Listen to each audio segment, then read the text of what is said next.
ಓಂ ಶ್ರೀ ಗುರುಭ್ಯೋ ನಮಃ.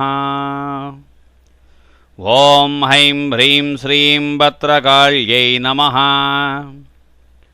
ಓಂ ಹೈಂ ಹ್ರೀಂ ಶ್ರೀಂ ಭೈರವಾಯ ನಮಃ.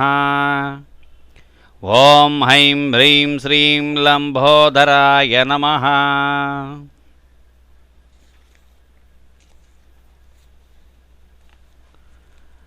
अपसर्पन्तु ते भूता ये भूता भुवि संस्थिता ये भूता विघ्नकर्तारस्ममध्ये गच्छन्तु शिव आज्ञया. अपसर्पन्तु ते भूता ये भूता भुवि संस्थिता ये भूता विघ्नकर्तारस्ममध्ये गच्छन्तु शिव आज्ञया.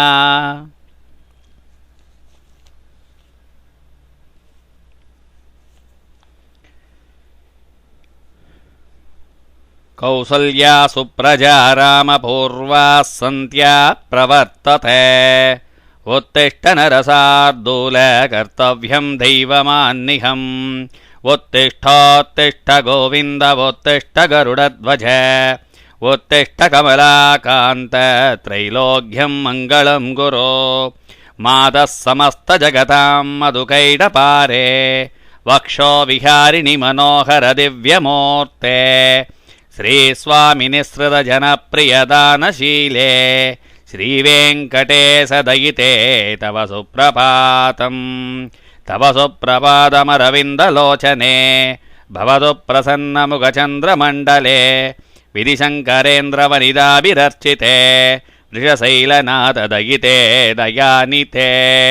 अद्रियादिशब्दर्षयः समुपास्य सन्ध्याम् आकाशसिन्धुकमलानि मनोहराणि. आदाय पादयुगमर्चयिदं प्रबन्हा शेषाद्रिशेखरविभो तव सुप्रभातम्. पञ्चाननाब्जवषण्मुखवासवाद्या त्रैविक्रमादिचरितं विपुतास्तुवन्ति. पाशापदिपटदिवासरशुद्धिमारात् शेषाद्रिशेखरविभो तव सुप्रभातम्. ईक्षत्प्रफुल्लसरसीरुघनारिकेलभोगतृमादिसुमनोहरपालिकानाम् आवादिमन्दमनिलः सह दिव्यकन्थै शेषाद्रिशेखरविभो तव सुप्रभातम्.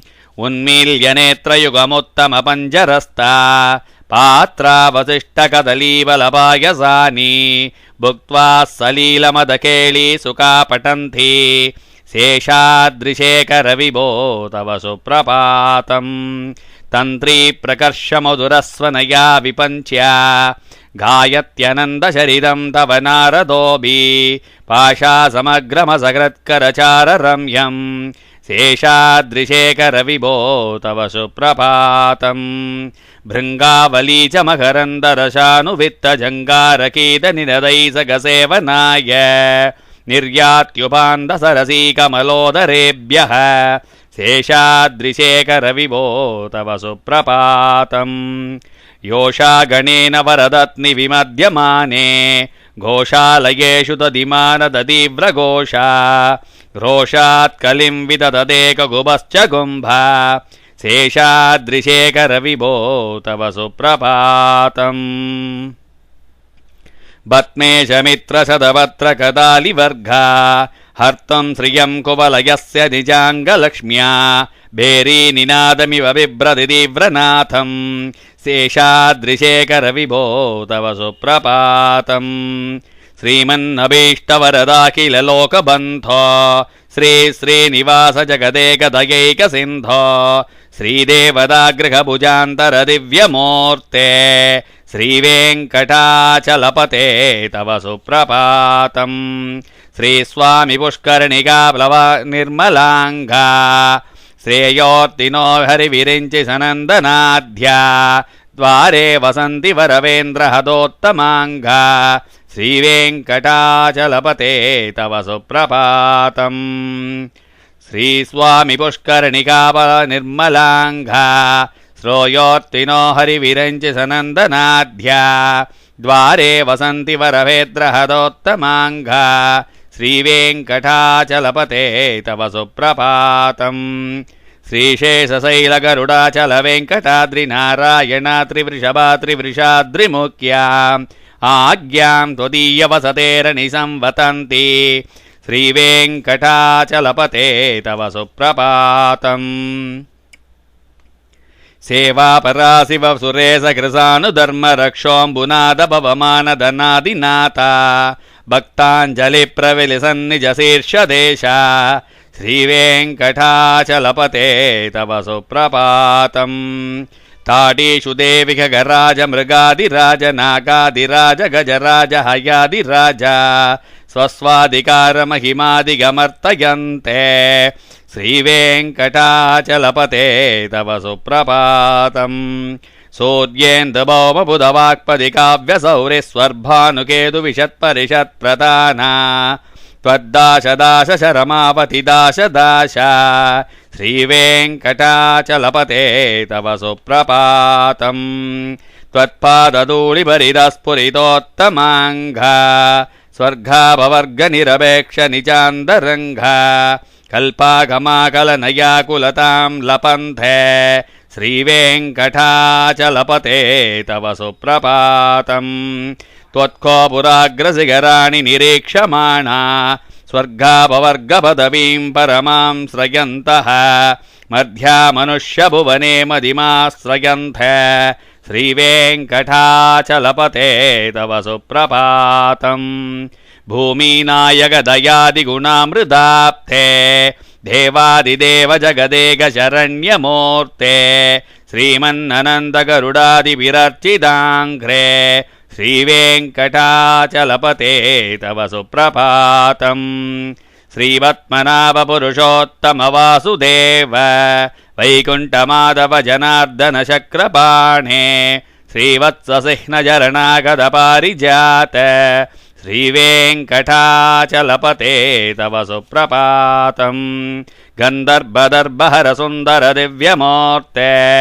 कान्ताकुशाम्बुरुघकुट्मललोलदृष्टे कल्याणनिर्मलगुणाकरदिव्यकीर्ते श्रीवेङ्कटाचलपते तव सुप्रभातम् मीनाकृते कमडकोलनृसिंहवर्णिम् स्वामिन् प्ररस्वदतपोदन रामचन्द्र शेषां स रामयदुनन्दन कल्किरूप श्रीवेङ्कटाचलपते तव सुप्रभातम् येलालवङ्गघनसारसुगन्धितीर्थम् दिव्यं वियत्सरदि हेमकटेषु पूर्णम् त्रिद्वाद्यवैदिकसिगामणय प्रहृष्टा तिष्ठन्ति वेङ्कटपते तव सुप्रभातम् पार्श्वानुते दिविगशानि शरोरुहाणि सम्पूरयन्ति निनदैकगुबो विहङ्घा श्रीवैष्णवा सततमर्तिदमङ्गलास्ते तामाश्रयन्ति तव वेङ्कटसुप्रभातम् ब्रह्मादयः सुरवराः समहर्षयस्ते सन्दः सनन्दनमुखास्तव योगिवर्या तामान्तिके तव मङ्गलवस्तुहस्ता श्रीवेङ्कटाचलपते तव सुप्रभातम् लक्ष्मीनिवासनिरवध्यगुणैकसिन्धो संसारसागरसमुद्धरणैकसेतो वेदान्तवेद्यनिजवैभवभक्तभोग्य श्रीवेङ्कटाचलपते तव सुप्रभातम् इत्थं वृषाचलपतेरिग सुप्रभातम् हेमानवा प्रतिदिनं पठितुं प्रवृद्धा तेषां प्रभातसमये स्मृतिरङ्गबाजां प्रज्ञां परार्थसुलभां परमां प्रसूते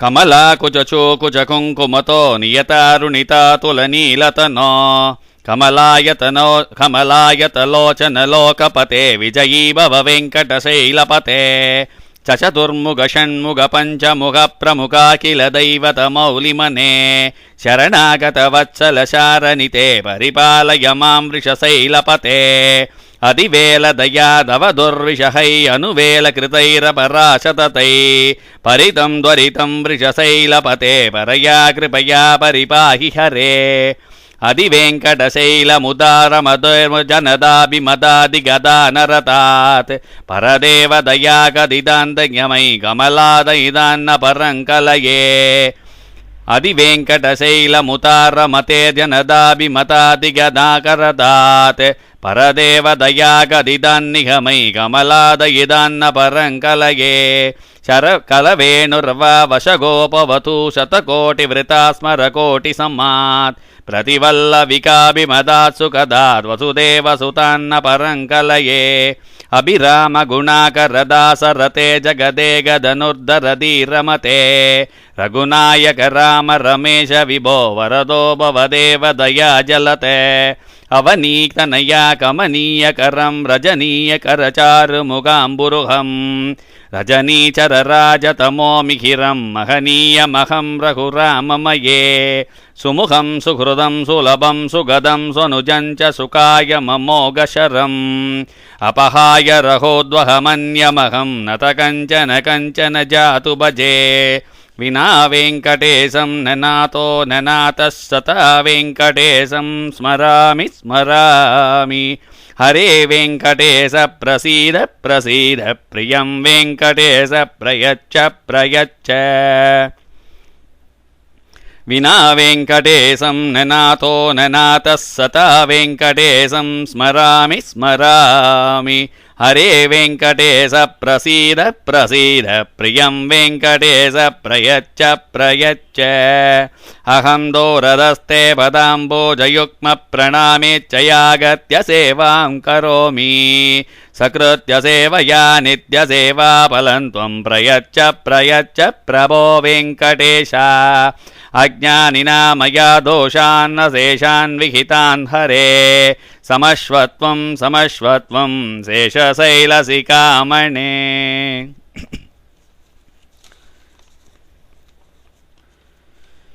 ईशानां जगदोऽस्य वेङ्कटपतेर्विष्णोत् परां प्रेयसीं तद्वक्षस्थलनित्यवासरसिगां दक्षान्ति संवर्धिनीं भस्मालङ्कृतपाणिपल्लवयुगां भस्मासनस्तां श्रियं वात्सल्यादिगुणोज्ज्वलां भगवतीं वन्दे जगन्मातरम् श्रीमन्कृपाजलनिते हृदसर्वलोकः सर्वज्ञसक्तसदवत्सल सर्वशेषन् व्यास्वामिन् सुशीलसुलभाश्रितपारिजात श्रीवेङ्कटेश चरणौ शरणं प्रपद्ये आनूपुरार्पितसुजातसुकन्ति पुष्पसौरभ्यसौरभगरौ समसन्निवेशौ सौम्यौ सदानुभवनेऽपि नवानुभाव्यौ श्रीवेङ्कटेश चरणौ शरणं प्रपद्ये सत्यो विकासि समुदिद्वरसान्त्ररागः सौरभ्यनिर्भरसरोरुगसाम्यवार्धां सम्यक्षुसागसपदेषु विलेखयन्तौ श्रीवेङ्कटेश चरणौ शरणं प्रपद्ये रेखामयत्वज सुधाकलासवत्रवज्राङ्कुशाम्बुर्गकल्पकचङ्गचक्रै भव्यैरलङ्कृतदसौ परतत्त्वसिंहैः श्रीवेङ्कटेश चरणौ शरणं प्रपद्ये ताम्रोदरत्युतिपराजितपद्मरागौ भाग्यैर्महोभिरविभूतमहेन्द्रनीलौ उद्यन्नहांसविरुदस्तदसाङ्गपासौ श्रीवेङ्कटेश चरणौ शरणं प्रपद्ये सभ्रेमपीतिकमलाकरपल्लवाभ्यां संवाहनेऽपि सपदिक्लममाददानौ कान्तासवाङ्मसघोर सौकुमार्यौ श्रीवेङ्कटेश चरणौ शरणं प्रपद्ये लक्ष्मीमहीरतनुरूपनीजानुभावनीलादिदिव्यमगिषीकरपल्लवानाम् आरुण्यसङ्क्रमणदक्किलसान्त्ररागौ श्रीवेङ्कटेश चरणौ शरणं प्रपद्ये नित्यानमत्विधि शिवादिकिरीटकोटिप्रत्युप्नदीप्तरवरत्नमःप्ररोहै नीराजनाविधिमुदारमुपाददातौ श्रीवेङ्कटेश चरणौ शरणं प्रपद्ये विष्णोपदे परमयुत्थितपरं स यौसौ मद्वत्सयुत्स इति भोग्यतयाभ्युपात्तौ भूयस्तदेदिव वणितालप्रतिष्ठितौ से श्रीवेङ्कटेश चरणौ शरणं प्रपद्ये विष्णोः पदे परमयुद्युदिदपरं सदंसौ सोमद्ववुत्स इति भोग्यदयाभ्युपात्तौ भूयस्तदेदिवपाणीदलप्रतिष्ठौ श्रीवेङ्कटेशचरणौ शरणं प्रपद्ये पार्थाय तत्सत्सारदिनाद्वयैव सौरे दर्शितौ स्वरचौ शरणं व्रजेथि भूयोऽपि मह्यमिगतौ सददर्शितौ ते श्रीवेङ्कटेशचरणौ शरणं प्रपद्ये मन्मूर्तिकालियवने विकटाडवीश श्रीवेङ्कटाद्रिशिखरे शिरसि श्रुतीनां चिन्तेभ्यनन्यमनसां सममाहितौ ते श्रीवेङ्कटेशचरणौ शरणं प्रपद्ये आम्लानहृष्यदवनील कीर्णपुष्पौ श्रीवेङ्कटाद्रिशिखराभरणायमानौ आनन्दिताखिलमनोनयनौ दवैतौ श्रीवेङ्कटेशचरणौ शरणं प्रपद्ये प्रायप्रपन्नजनता प्रथमानकाव्यौ माधुस्तनाविवसिसोरमृदायमानौ पाप्तौ परस्परतुलामतुलान्तरौ ते श्रीवेङ्कटेशचरणौ शरणं प्रपद्ये सत्वोत्तरै सततसेव्यपदाम्बुजेन संसारतारकदयाद्रदृगञ्चलेन सौम्योभयन्द्रुमुनिना मम दर्शितौ ते श्रीवेङ्कटेशचरणौ शरणं प्रपद्ये श्रीसस्त्रिया कटिकया त्वदुपाय भावे प्राप्ये त्वयस्वयमुपेयदया स्फुरन्त्या नित्याश्रिताय निरवद्यगुणाय दोभ्यम् स्याङ्किङ्करो वृषगिरी च न जातु मह्यम् श्रियकान्ताय कल्याणनितय नितयेऽर्तिनां श्रीवेङ्कटनिवासाय श्रीनिवासाय मङ्गलम् लक्ष्मी सविभ्रमालोकशुभ्रो विभ्रमचक्षुषे चक्षुषे सर्वलोकानां वेङ्कटेशाय मङ्गलम् श्रीवेङ्कटाद्रिसिंहाग्रमङ्गलाभरणाङ्ग्रये मङ्गलानां निवासाय वेङ्कटेशाय मङ्गलम् सर्वावयवसौन्दर्यसम्पदा सर्वसेतसां सदा संमोहनायास्तु वेङ्कटेशाय मङ्गलम् नित्याय निरवध्याय सत्यानन्दसिदात्मने सर्वान्तरात्मने श्रीमद्वेङ्कटेशाय मङ्गलम् स्वतः सर्वविते सर्वशक्तये सर्वशेषिणे सुलभाय सुशीलाय वेङ्कटेशाय मङ्गलम् परस्मै ब्रह्मणे पूर्णकामाय परमात्मने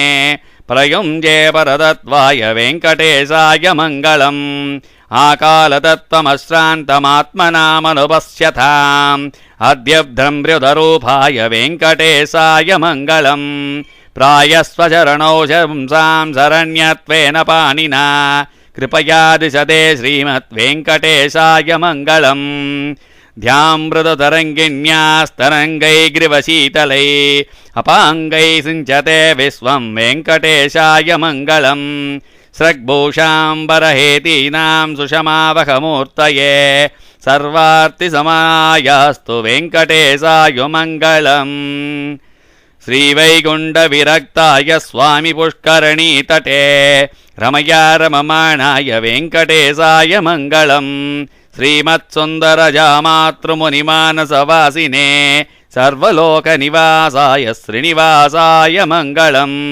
मङ्गलाशासनपरैर्मदाचार्यपुरोगमै सर्वैश्च पूर्वैराचार्यै सकृतायास्तु मङ्गलम्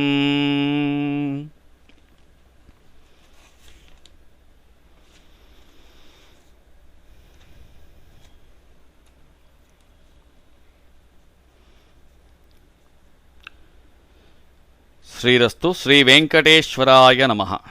ಶ್ರೀ ವೆಂಕಟೇಶ್ವರ ಪೂಜೈ. ಶುಕ್ಲಾಂಬರಧರಂ ವಿಷ್ಣುಂ ಶಶಿವರ್ಣಂ ಚತುರ್ಭುಜಂ ಪ್ರಸನ್ನವದನಂ ಧ್ಯಾಯೇತ್ ಸರ್ವವಿಘ್ನ ಉಪಶಾಂತಯೇ. ಓಂ ಭೂಃ ಓಂ ಭುವಃ ಓಂ ಸುವಃ ಓಂ ಮಹಃ ಓಂ ಜನಃ ಓಂ ತಪಃ ಓಂ ಸತ್ಯಂ ಓಂ ತತ್ಸವಿತುರ್ವರೆಣ್ಯಂ ಭರ್ಗೋ ದೇವಸ್ಯ ಧೀಮಹಿ ಧಿಯೋ ಯೋ ನಃ ಪ್ರಚೋದಯಾತ್. ಓಮಾಪಕಜ್ಯೋತಿರಸಃ ಅಮೃತಂ ಬ್ರಹ್ಮ ಭೂರ್ಭುವಸ್ಸುವರೋಂ. ममोभात समस्त द्वेष्यत्वारां श्रीमन्नारायण प्रीत्यर्थं श्री परमेश्वर प्रीत्यर्थं तदेव लग्नं सुदिनं तदेव ताराबलं चन्द्रबलं तदेव विद्याबलं दैवबलं तदेव लक्ष्मीपते अङ्कुरीहं स्मरामि. करिष्यमाणस्य कर्मणः अविघ्नेन समाप्त्यर्थं आदौ विघ्नेश्वरपूजां करिष्ये. गणानाहं त्वा गणपतिं वामहे कविं कवीनामस्तमस्तं ज्येष्ठराजं ब्रह्मणां ब्रह्मणस्पदानः शृण्वन्नोदभिश्रेदसादनम् अस्मिन् हरित्राबिम्बे सुमुखं विघ्नेश्वरं ध्यायामि आवाहयामि आसनं समर्पयामि वाद्यं समर्पयामि अर्घ्यं समर्पयामि आचमनीयं समर्पयामि स्नानं समर्पयामि स्नानानन्तरम् आचमनीयं समर्पयामि वस्त्रात्रं समर्पयामि अक्षदान् समर्पयामि उपवीतार्थम् अक्षदान् समर्पयामि आभरणार्थम् अक्षदान् समर्पयामि गन्धान् धारयामि हरिद्राचूर्णं समर्पयामि अक्षदान् समर्पयामि पुष्पाणि समर्पयामि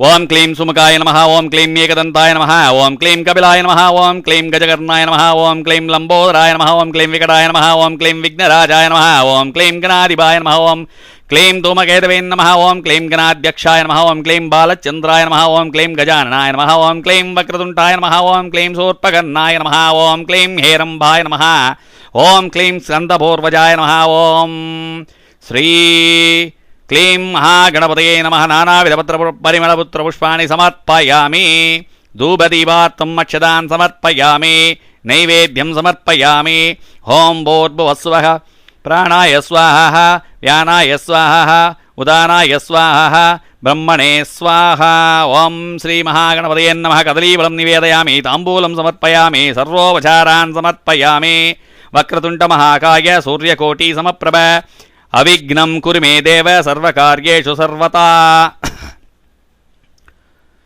शुक्लाम्बरधरं विष्णुं शशिवर्णं चतुर्भुजं प्रसन्नवदनं ध्यायेत् सर्वविघ्न उपशान्तये ओं भूः ओं भुवः ओं सुवः ओं महः ओं जनः ओं तपः ओं सत्यं ओं तत्सवितुर्वरेण्यं भर्गो देवस्य धीमहि धियो यो नः प्रचोदयात् ओमापकज्योतिर्षक अमृतं ब्रह्मा भूर्भुवः सुवरों ममोभास दुर्दक्षयित्वारा सुवे सोवने श्रीमन्नारायण प्रीत्यर्थं श्रीपरमेश्वर प्रीत्यर्थं सर्वलोक सर्व प्रीत्यर्थं सर्वलोक सर्वं प्रीत्यर्थं सुवे सोवने मुहूर्ते आद्य ब्रह्मणदिवरार्थे श्वेतवराहकल्पे वैवस्वते मन्वन्तरे अष्टाविंशतितमे कलियुगे प्रथमे पादे जम्बूद्वीपे भारतवर्षे भरतखण्डे मेरोः दक्षिणे भास्वे सगाब्दे अस्मिन् वर्तमाने व्यवहारिके चान्द्रमानेन प्रभवादिषष्टिसंवत्सराणां मध्ये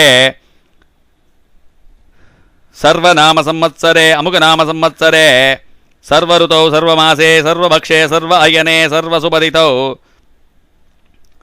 सर्वतिथिं सुपदितौ सर्ववासरयुक्तायां सर्वनक्षत्रयुक्तायां च एवं गुणविशेषणविशिष्टायाम् अस्यां सुपदितौ अस्माकं मम सककुटुम्बानां क्षेमधैर्यवीर्यविजय आयुरारोग्य ऐश्वर्याणाम् अभिवृद्ध्यर्थम् अश्वनी नक्षत्रे मेषरासौ जातस्य सुन्दरराजन्नाम्यां मम सककुटुम्बानां क्षेमधैर्यवीर्यविजय आयुरारोग्य ऐश्वर्याणाम् अभिवृद्ध्यर्थम् धर्मार्थे काममोक्षे चतुर्विधे बलपुरुषार्थसिद्ध्यर्थम् इष्टकाम्यार्थसिद्ध्यर्थम् अलमेलुमङ्गाः समेत श्रीवेङ्कटेश्वर प्रसादसिद्ध्यर्थम् अलमेलुमङ्गाः समेत श्रीवेङ्कटेश्वर पूजां करिष्ये ततङ्गं कलशपूजां च करिष्ये अस्मात् हरिद्राबिम्बात् सुमुखं महागणपतिं यदा स्थानं प्रतिष्ठापयामि शोभनार्थे शोभाय पुनरागमनाय च शोभनार्थे क्षेमाय पुनरागमनाय च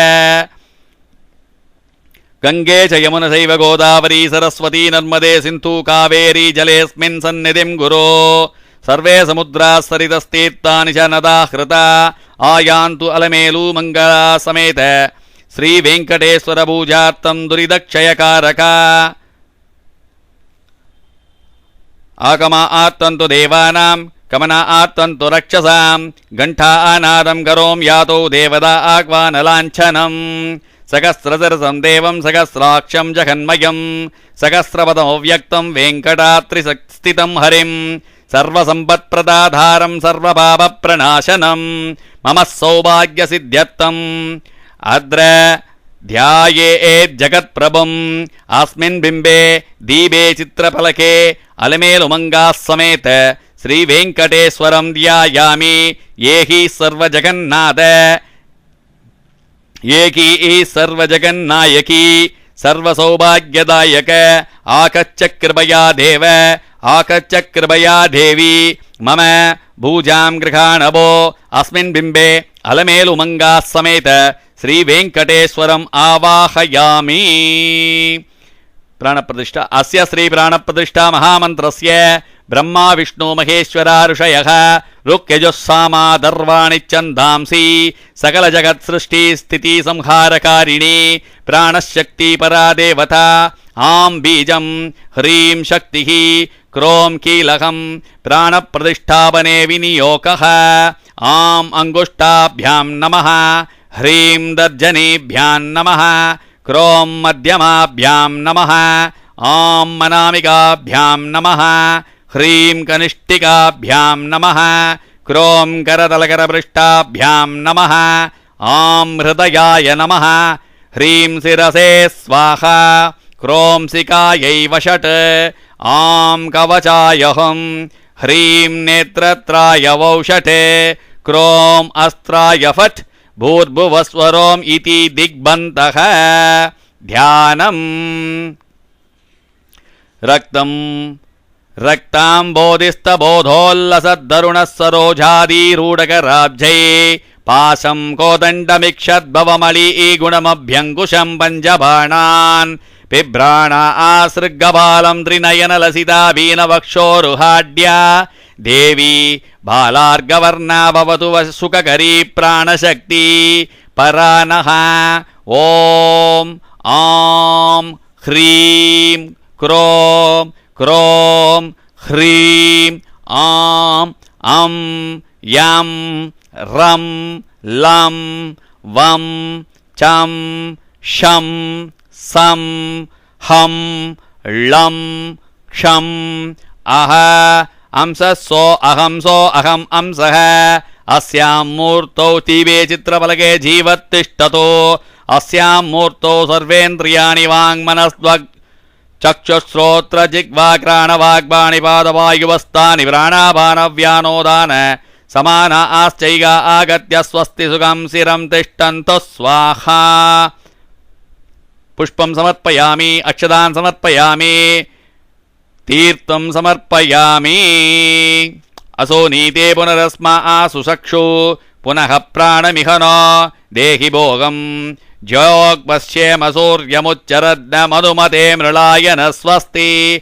आवाहितो भव, स्थापितो भव, सन्निहितो भव, सन्निरुद्धो भव, अवकुण्ठितो भव, सुप्रीतो भव, सुप्रसन्नो भव, सुमुखो भव, वरदो भव, प्रसीद प्रसीद। स्वामिन्ने सर्वजगन्नाथ, स्वामिन्ने सर्वजगन्नायकी। यावद्भूजावासानकं दावत्वं प्रति प्रीतिभावेन बिम्बेऽस्मिन् सन्निधिं गुरो। नैवेद्यं निवेदयामि। वेङ्कटेश्वर सर्वज्ञ भक्तानामिष्टदायक आसनं तव दास्यामि। गृहाणः सुरवन्दित आसनं समर्पयामि, अक्षतान् समर्पयामि। तीर्थपादनमस्तुभ्यं नारायण जगन्मय। मम दावनिवृद्ध्यर्थं भाद्यं दास्यामि। केशव भाद्यं समर्पयामि। वेङ्कटाद्रिनिवासाय भक्तानां सौख्यदायिने सर्वलोकशरण्याय तत्तमर्घ्यम् इदं मया अर्घ्यं समर्पयामि। आचम्यतां जगत्वन्त्यः सर्वपापनिवारक। मया तद्धेन तीर्थेन देहशुद्धिं कुरुष्वपो। आचमनीयं समर्पयामि। गङ्गादिसर्वतीर्थेभ्यः समाहृतमिदं जलं स्नानानन्तरं च समानीतं स्वीकुरुष्व जनार्दन। स्नानं समर्पयामि। स्नानानन्तरम् आचमनीयं समर्पयामि। वासुदेव नमस्तुभ्यं पीताम्बरधराय च आनीतं वस्त्रयुक्तं ते गृहाण सुरसद्धमवस्त्रं समर्पयामि। गृह्या आदामुपवीतं च ब्रह्मक्रन्तियुधं शुभं त्रिगुण आत्मन् जगन्नाथ त्रिगुणीकृतमादरात् यज्ञोपवीतं समर्पयामि। श्रीगन्धं कुङ्कुमोपेदं कर्पूरार्ध्यै समन्वितं लेपनार्थं प्रदास्यामि। गृहाण आमरवन्दित गन्धान् धारयामि। शालेयान् चन्द्रवर्णाभान् शङ्खशुभ्रान् मनोहरान् हरिद्राचूर्णः संयुक्तान् अक्षतां च प्रतिगृह्यताम्। अक्षतान् समर्पयामि जाति संपक पुन्नाह दुडसी सतपत्रकै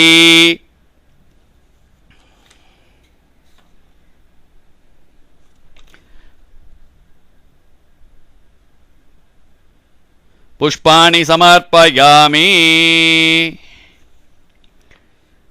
ओम कपिलातीर्थपादे नमः पादौ पूजयामि। ओम दामोदराय नमः कुल्पौ पूजयामि। ओम दैत्यारये नमः जङ्गे पूजयामि। ओम पीताम्बरधारिणी नमः ऊरू पूजयामि। ओम स्वर्णसूत्रधारिणी नमः कटिं पूजयामि। ओम जगत्कुक्षये नमः नाभिं पूजयामि। ओम भक्तवत्सलाय नमः हृदयं पूजयामि। ओम मुक्ताहारिणे नमः खण्डं पूजयामि। ओम पुण्डरीकाक्षाय नमः नेत्रे पूजयामि। ओम स्मितवक्त्राय नमः मुखं पूजयामि। ओम किरीटिते नमः शिरः पूजयामि। ओम सर्वेशाय नमः सर्वाण्यङ्गानि पूजयामि।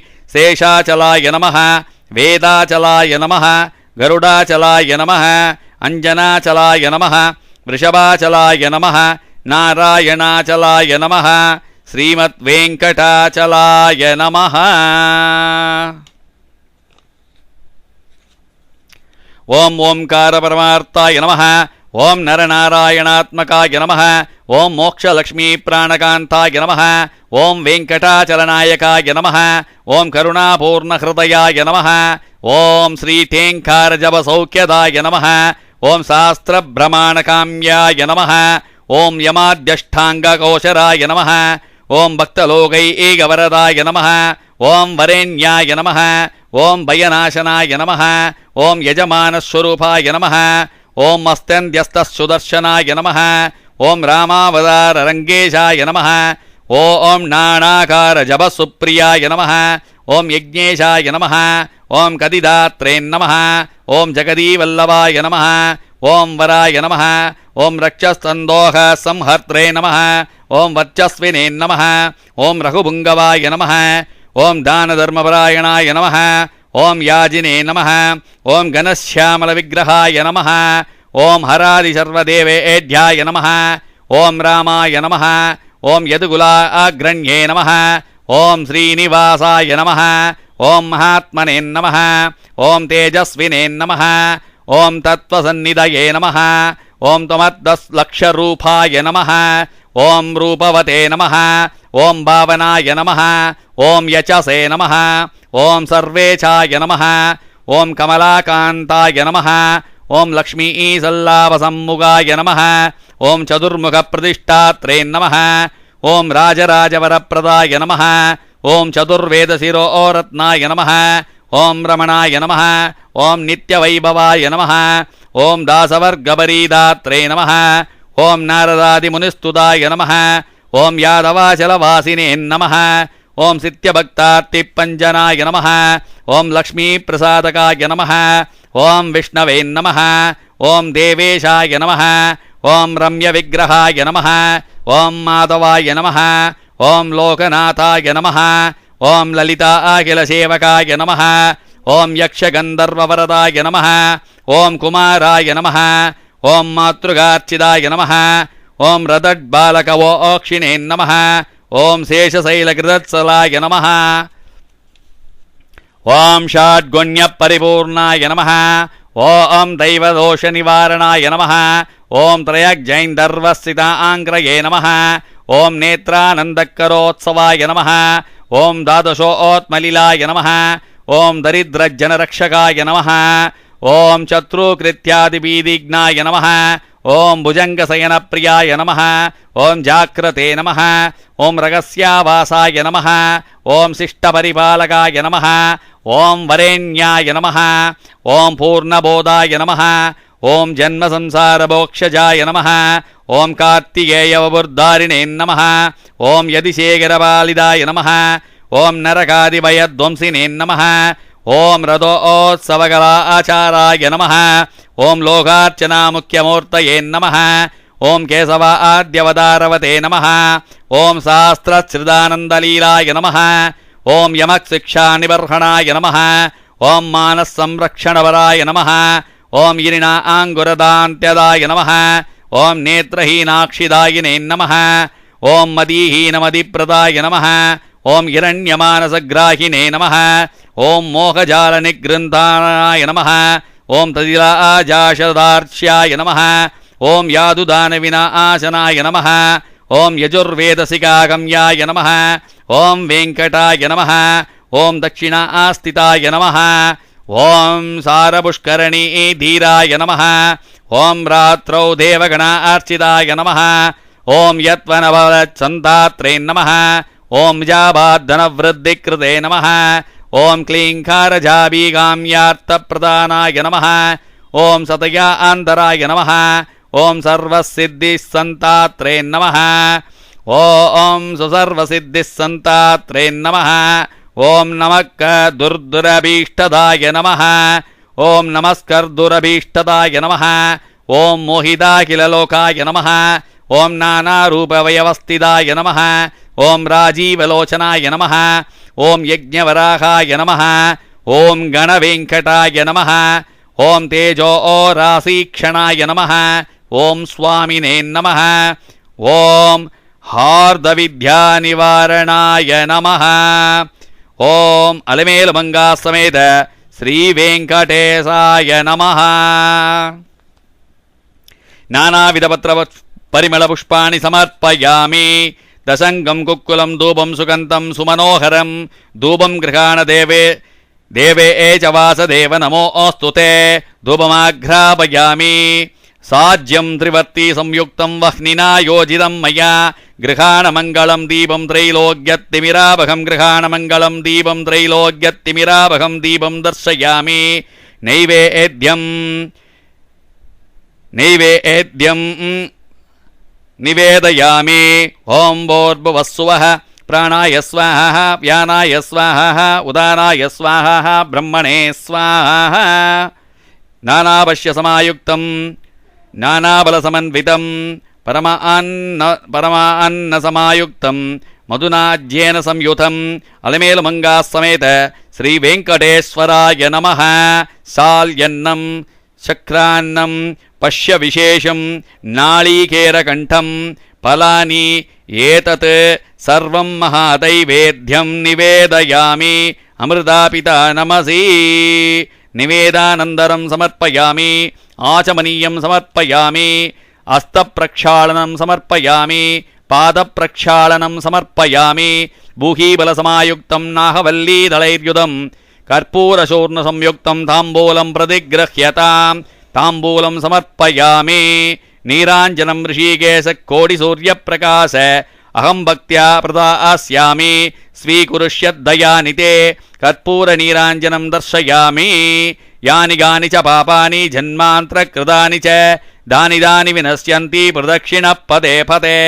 ನಮೋ ಆಸ್ತ್ವನಂತಾಯ ಸಹಸ್ರಮೂರ್ತಯೇ ಸಹಸ್ರಪಾದಾಕ್ಷಿ ಶಿರೋರುಬಾಹವೇ ಸಹಸ್ರನಾಮ್ನೇ ಪುರುಷಾಯ ಸಾಸ್ವದೇ ಸಹಸ್ರಕೋಟಿಯುಗಧಾರಿಣೇ ನಮಃ. ಅಲಮೇಲುಮಂಗಾ ಸಮೇತ ಶ್ರೀ ವೆಂಕಟೇಶ್ವರಾಯ ನಮಃ. ಅನಂತಕೋಟಿ ಪ್ರದಕ್ಷಿಣ ನಮಸ್ಕಾರಾನ್ ಸಮರ್ಪಯಾಮಿ. ಶತ್ರಂ ಸಮರ್ಪಯಾಮಿ. ಶ್ಯಾಮರಂ ಸಮರ್ಪಯಾಮಿ. ಗೀತಂ ಶ್ರಾವಯಾಮಿ. ನಿರುದ್ಯಂ ದರ್ಶಯಾಮಿ. ವಾದ್ಯಂ ಘೋಷಯಾಮಿ. ಆಂದೋಳಿಗಾಂ ಸಮರ್ಪಯಾಮಿ. ಸಮಸ್ತರಾಜೋಪಚಾರ ದೇವೋಪಚಾರ ಪೂಜಾನ್ ಸಮರ್ಪಯಾಮಿ. ಮಂತ್ರಪುಷ್ಪಂ ಸಮರ್ಪಯಾಮಿ. ಸ್ವರ್ಣಪುಷ್ಪಂ ಸಮರ್ಪಯಾಮಿ. ಅರ್ಘ್ಯಪ್ರದಾನಂ ಅಲಮೇಲುಮಂಗಾ ಸಮೇತ ಶ್ರೀ ವೆಂಕಟೇಶ್ವರ ಪೂಜಾರ್ಥೆ ಅರ್ಘ್ಯಪ್ರದಾನಂ ಕರಿಷ್ಯೆ. ಶ್ರೀ ವೆಂಕಟಾತ್ರಿನಿವಾಸಾಯ ಸದ್ದಾತ್ರಿಪತಯೇ ನಮಃ.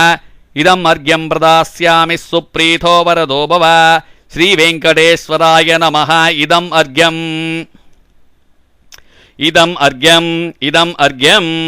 ಶ್ರೀ ವೆಂಕಟೇಶ್ವರ ಸ್ವರೂಪಸ್ಯ ಬ್ರಾಹ್ಮಣಸ್ಯ ಇದಮಾಸನಂ ಸಕಲಾರಾಧನೈ ಸ್ವರ್ಚಿತಂ. ಅದ್ರೀಶ ಪ್ರತಿಗೃಹ್ಣಾತಿ ಅದ್ರೀಶೋ ವೈ ದದಾತಿ ಚ. ಅದ್ರೀಶಸ್ತಾರಕೋದ್ವಾಭ್ಯಾಂ ಅದ್ರೀಶಾಯ ನಮೋ ನಮಃ. ಇದಂ ಉಪಾಯನಂ ಶ್ರೀ ವೆಂಕಟೇಶ ಪ್ರೀತಿಂ ಕಾಮಾಯಮಾನಃ. ದುಭ್ಯಮಹಂ ಸಂಪ್ರತತೆ ನಮಮ ನಮಮ.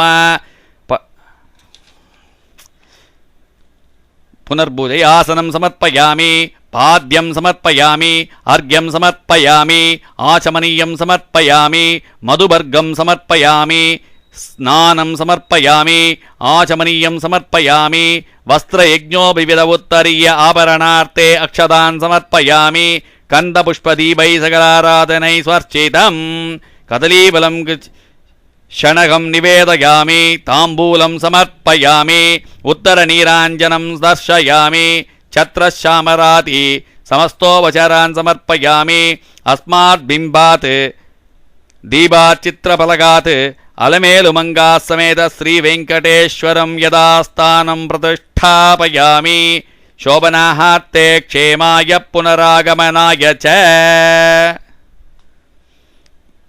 ओम श्रीरस्तु।